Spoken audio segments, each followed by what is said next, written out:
Hey everybody, welcome to the third episode of the Insiders on Real Estate and Marketing. I'm Sandy Hibbert, and this is my co-host, Troy Olson, and we're going to share inside tips on real estate and marketing that's going to transform your business. Hey, if you did miss the last two episodes, be sure and check them out on our website, theinsiderspodcast.com. You can sign up there also. Give us your name so that we can shoot you an email when this podcast goes live. I had a little spring tip I wanted to share for our realtors. This is the perfect time of year to get outside and do something for the community. So I had a client one time who did a dog ID party, and he sent out flyers in his farm area, did a little social media stuff, got onto the community website and promoted this thing heavily, and had a huge turnout where they brought their dogs and they did some kind of ID program with the dogs. And he was the hero. So I think that there are some really cool things that we can do, our realtors can do to promote their businesses, even if you're not a real estate company, if you're a cleaning company, if you're, a donut shop in a particular neighborhood. Well, I think as a real estate agent, we want to, coin the term, we're the neighborhood expert. You can do that with a sign writer, but I think that takes it above and beyond to a whole nother level, because you're not hiding behind the sign writer or social media. If you have a listing or two in a certain subdivision, you're actually out in the park, in the amenity center, in the area, wherever you are going to host this. And people get to come and see you, live and in person, and you get to build that relationship. Mm-hmm. So when the time comes for them to, list their property, they're going to remember the realtor who did the dog party. Absolutely. So what kind of spring event are you cooking up? So we actually are going to do a client happy hour event. There will probably be some adult beverages, and we're actually going to do those. We're going to do this on a the patio. Parties. The parties, not the adult beverages. We're actually going to do this on a patio in Legacy Hall. So for whatever reason, if we do get rain that day, obviously we have the opportunity to just sneak indoors. So that's a really cool area. Yes, it's booming up there. It's close to a lot of where my clientele work and on their way home. So be on the lookout for that. Very cool. Well, Troy, I know you've been so busy. In our last episode, you were like, hanging your head over almost because January had about kicked your tail. But I think February is even increasing, and you've done Bold. And then I heard that you went to Keller Williams family reunion. Yes. So what's that all about? This was my first Keller Williams family reunion, obviously being new there. And what I really learned from the family reunion was not only where we came from, where we are, but certainly where we are going.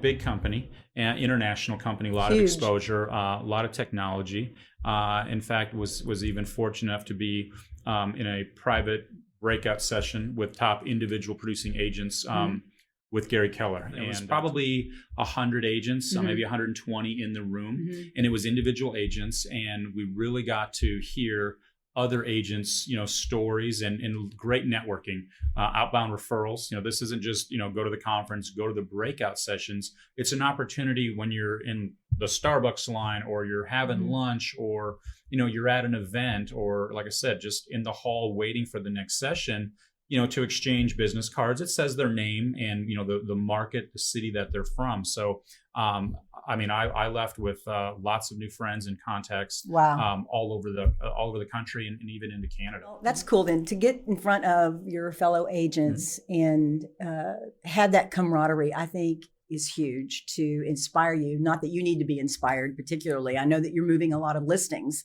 So tell me about that. Well, a couple things that we've been doing is, the coming soon, sign writers. Actually, we're getting a lot more sign calls than we were before. There's a shortage of inventory. And again, last year is last year. And it isn't just in one city. We're talking one was in Prosper, one was in Salina, one was in Frisco, one was in Plano, and one was in Allen. in all 4 of those properties, and we're talking 300,000 to 575,000. So that's a pretty big price range. The last 4 that I've activated have contracted in less than 48 hours. If that's happening in mid-February, what's March, April, May going to look like as we get into a new school year? Exactly. So you really think that the coming soon attracts it gives people you because they're afraid that they're going to miss out. That they're going to miss out. I mean, I've got one going on in the MLS on Friday in Salina, and somebody from the subdivision has already contacted me wanting to get in the property before we open the floodgates. And we're seeing also an open house traffic. Last really? year or two, it's been a little slow. You don't know what you're going to get, but we're doing a lot better job with open houses, having a little bit more purpose, joint venture with other agents who are also have listings in there. Guys, it works. Call a fellow agent regardless of what brokerage firm they're with. Find out if they're willing to host one. Find out the traffic count that they've had on theirs versus their days on the market. Capitalize on each other's traffic. And like I said, we've been able to really do well with that. Is this what you're talking about when you talk about reverse prospecting? Reverse prospecting is somebody has an MLS portal built for a buyer. We don't get to see who the buyer is, but we get to see who the agent is. Contacting that agent saying, hey, you have a buyer who has flagged, my property. This is the MLS number. This is the client number. Where are you with that buyer? Right. When are they local? Are they out of state? When are they coming into town? Will you be previewing, the listing before they get here?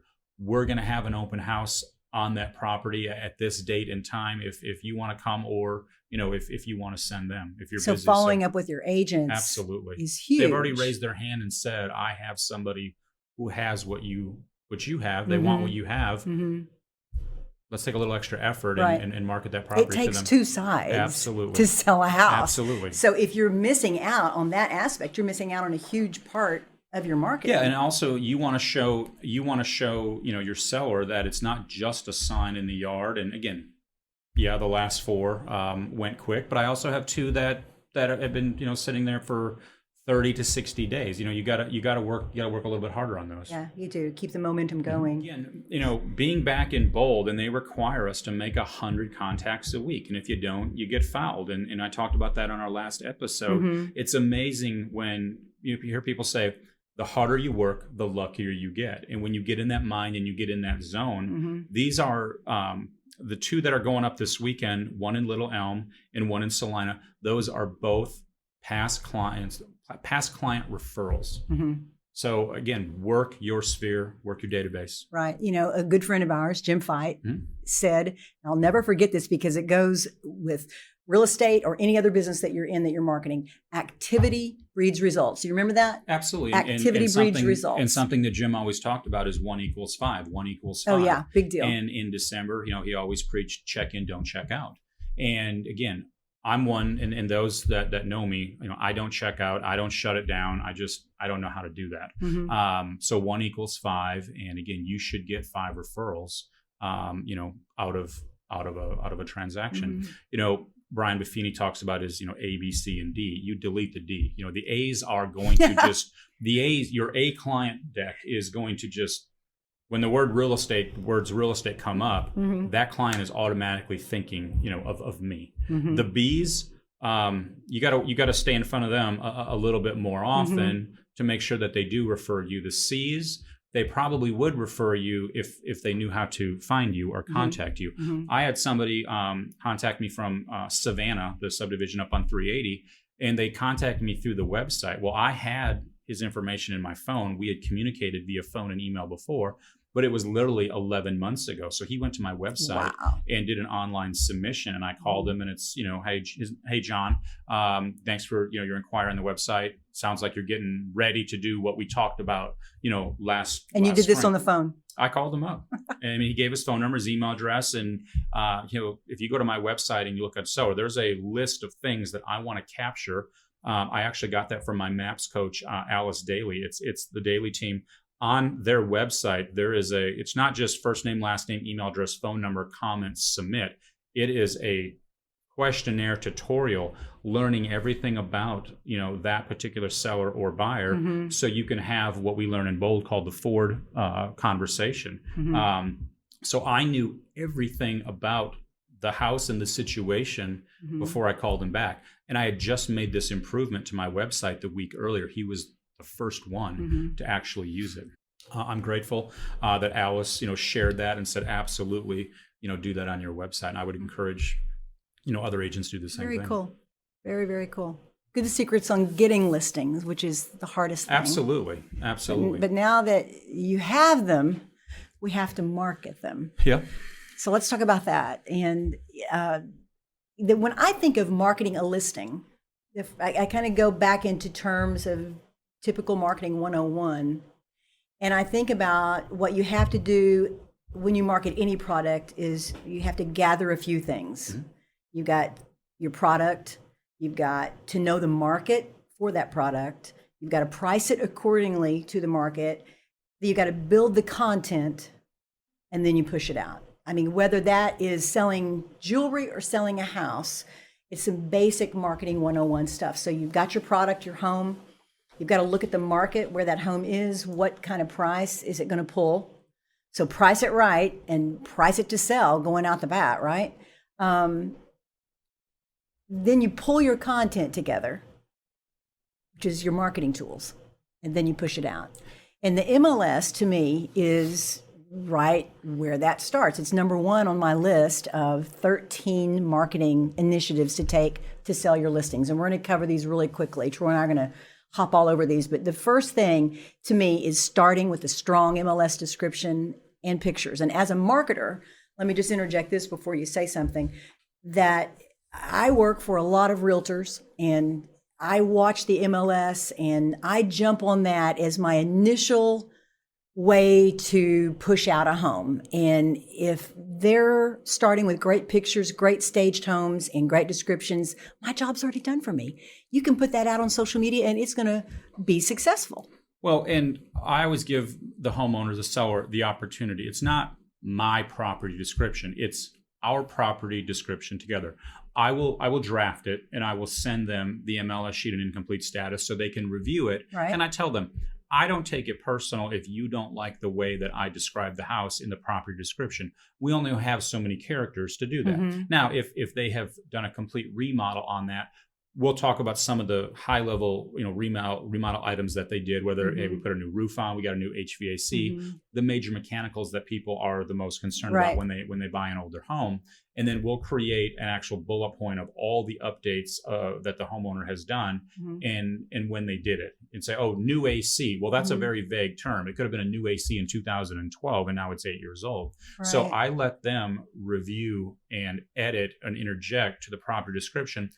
Nobody can brag about the property like the ones who live there every day, all day. I was just going to say that, like you were talking last episode about the emotional sell. Yeah. No one knows the emotional bullet points about a house better than the seller. And they had kids in that house. Yeah. So kids could have graduated in that house. So I make sure they are part of the process. And then as far as, photos, huge. Yeah, if somebody doesn't like what it looks like online, they're certainly not coming out. So, I'm going to endorse full package media. Every single listing I have, if you go look at the pictures, they're from full package media. They are as good as advertised, and I love their work. I always get the photos back the next day. So I can set the expectation with the seller. Hey, if the photographer is here on Wednesday at 12 o'clock, I'm getting those photos back tomorrow. We're going to have everything else done in advance.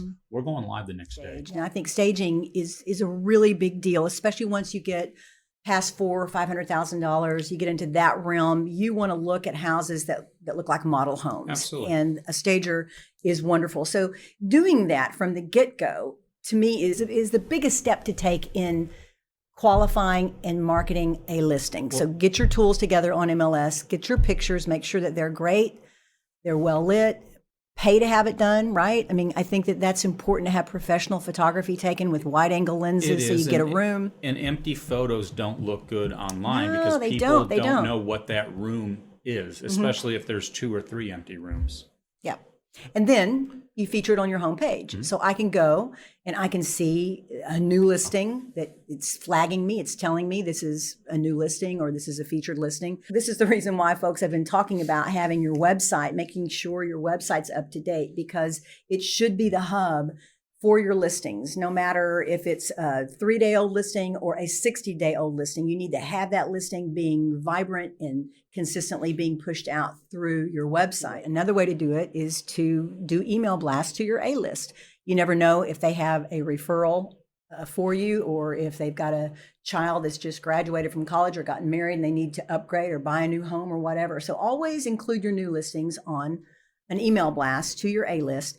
And something that realtors don't do a lot of, which I'll throw in here, is creating a landing page. If you're using an email client like iContact or Constant Contact or MailChimp, which is my favorite, they have a way that you can make an instant landing page so that you can then use that landing page as the target for an email blast, and you can get more leads that way. So that's another way to market your listings. We want to look at everything we possibly can to get that listing out to the market. And we talked about last month or last episode, the passing parade.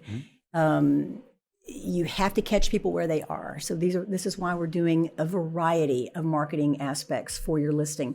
Another thing is blog posts. So you want to market your listing with your blogs. If you've got a blog on your website, then create a blog on that listing with very inside descriptive pictures. Maybe this is where you put the homegrown video where you're talking to the people who are selling the home. You make it personal, you make it rich, you show some pictures that possibly aren't on MLS, you make it different, and you post that on your blog and send that out. That's huge. Host open houses, something that a couple of years ago was kind of a dying breed.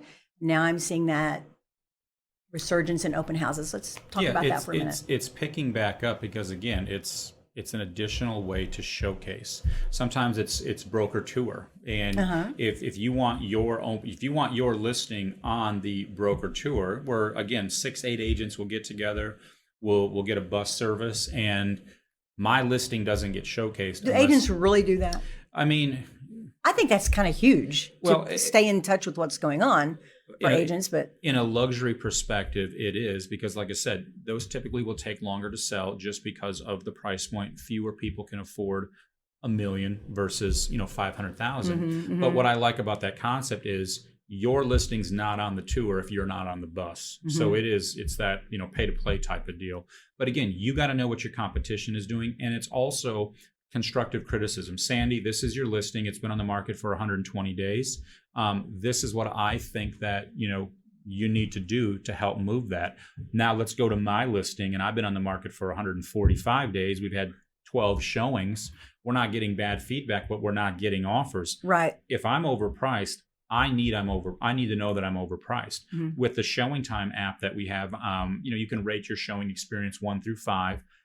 A lot of times agents, they don't want to hurt another agent's feeling or hurt another seller's feeling. And we're not in the business to do that, but I need honest feedback. Am I overpriced? And if I am, tell me that. And if there's a recurring theme that we're overpriced, if we've been on the market for 30 days, we have 26 showings and no offers, but no bad feedback, we're overpriced. So I like the idea of the tour, the broker tour luxury, to get feedback from my fellow agents about what we got going on. Excellent idea. Create a striking video.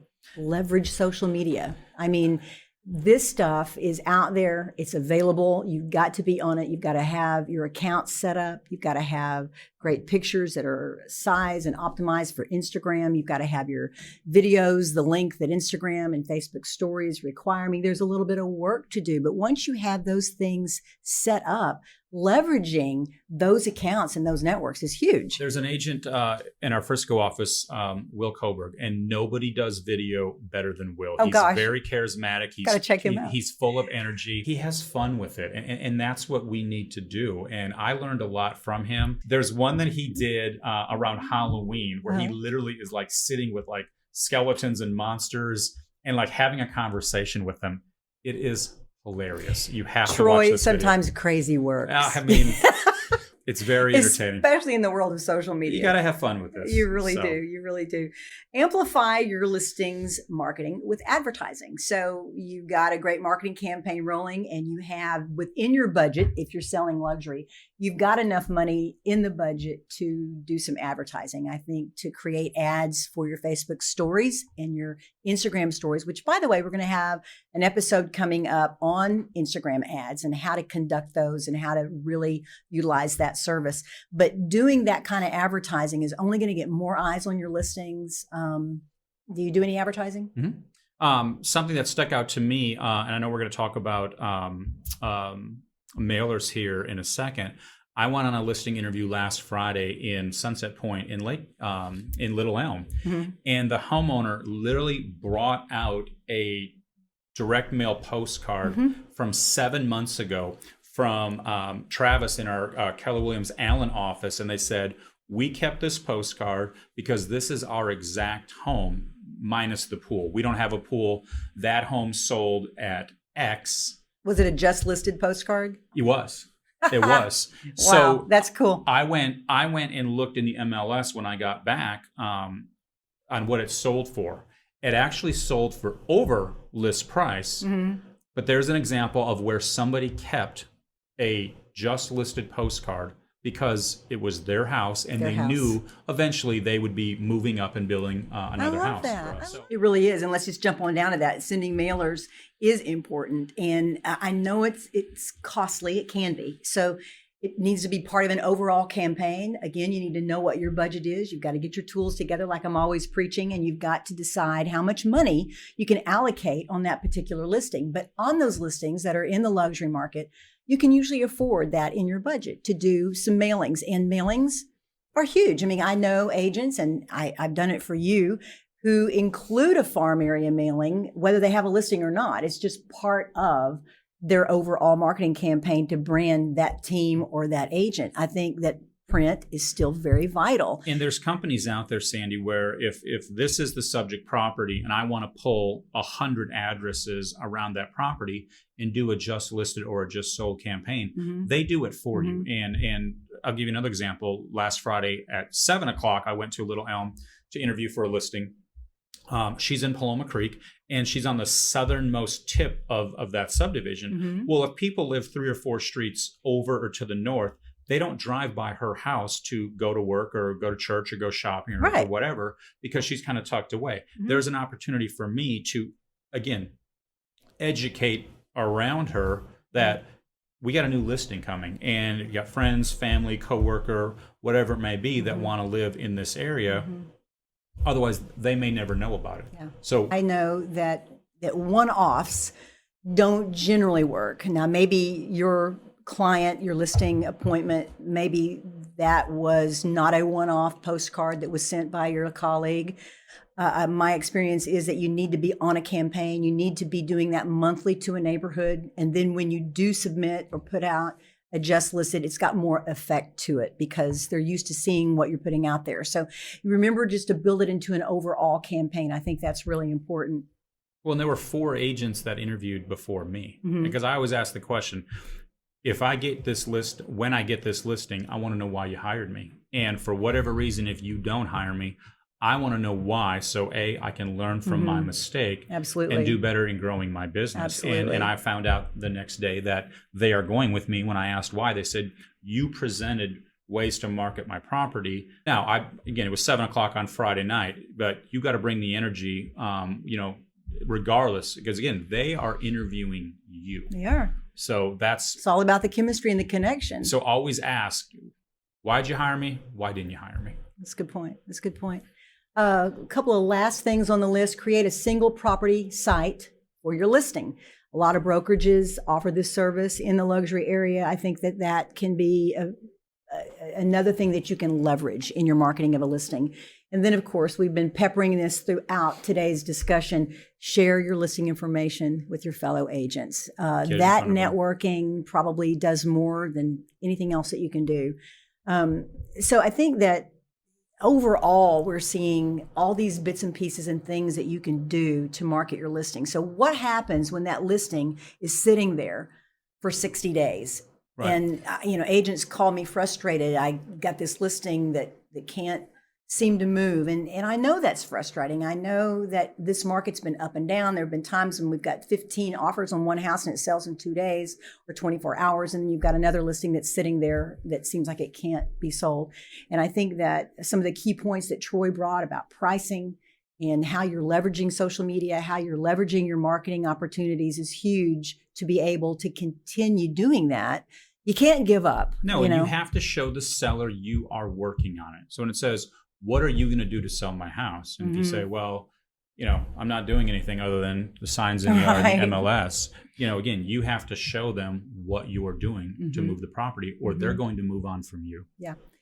So we've shared a lot of information today on listing, on marketing, on pushing a listing further and doing more when you need to, knowing when to pull back. To make it easier to bring all this home to you, there's 3 things that I'd like for Troy to tell me what your takeaway is from today. 3 things that our realtors can go home and jot down, put on the refrigerator so that it continues to inspire them. Well, I mean, we're all busy. We're all running 100 miles an hour, especially, again, when the market heats up. But you got to stay focused. I mean, I've got a couple projects going on, and I pulled the plug on one of them and said, okay, I know that it was part of the business plan to make this division, department, branch of my Disneyland, start growing, and I've put the brakes on it. Again, I've got to focus on what produces, money and sales and referral and commission right now. And that's obviously, my transactional real estate business. So stay focused. Again, you can only juggle so much. Set the expectation with your client. Something that I taught, there was a big discussion on that in a breakout session at Keller Williams with top individual agents. There were two ladies on the panel, one from Florida and one from Oregon. And one was doing 15 million, one was doing 25 million. They both have small children, and they have each had one assistant. You have to set the expectation from second one with your seller of this is how we're going to communicate. This is everything that's going to happen from the time we go on the market or when I leave to when you get your money, when we close. So always set that expectation up front. That way, they're not confused. And finally, and I'm as guilty as the next person. And there's a lot of people that, I'm close to that, when are you going to slow down? And when are you going to do this? And when are you going to take vacation? Not going to happen. Life is short. Life is short. You got to find balance. And the number one takeaway from that conference in that breakout room with Gary was there were agents in that room that are selling a whole lot more than me as an individual agent, yet they have balance in their life. So I'm going to do a better job to find that in my life in 2020. Awesome. So how about you? What are your 3 takeaways from today? Simple stuff. Marketing is redundant. So you're going to hear me saying a lot of the same things all the time because it's what it takes to do good advertising and marketing. You're going to plan, you're going to execute that plan, and then you're going to repeat. And, sometimes you might think that people are getting bored with your posting every day or multiple times a day. You think that, I've done this so much. The problem is you're getting bored. People aren't getting bored. No one's getting bored with your advertising unless it just sucks. But the problem is that you stop. So you have to repeat. You plan what you're going to do for your marketing, then you execute it with the right content, and then you're going to look at it, you're going to adjust it, and you're going to repeat. Very good. Then, before you know it, you're living the good life, like Troy here. I appreciate that. Yeah. Gary Keller says you can be wherever you want in 5 years. There you go. But you got to start today. It's good. I like that. So that wraps it up today. Thank you so much for being a part of the Insiders on Real Estate and Marketing. Next month, we're going to delve into luxury. So we're going to continue this talk about marketing and listings, but we're going to specifically focus on how do you break into the luxury market. We're going to have a special guest with us, so it should be fun. So be looking for that. Until then, everybody, have a great spring or beginning to one. Ciao.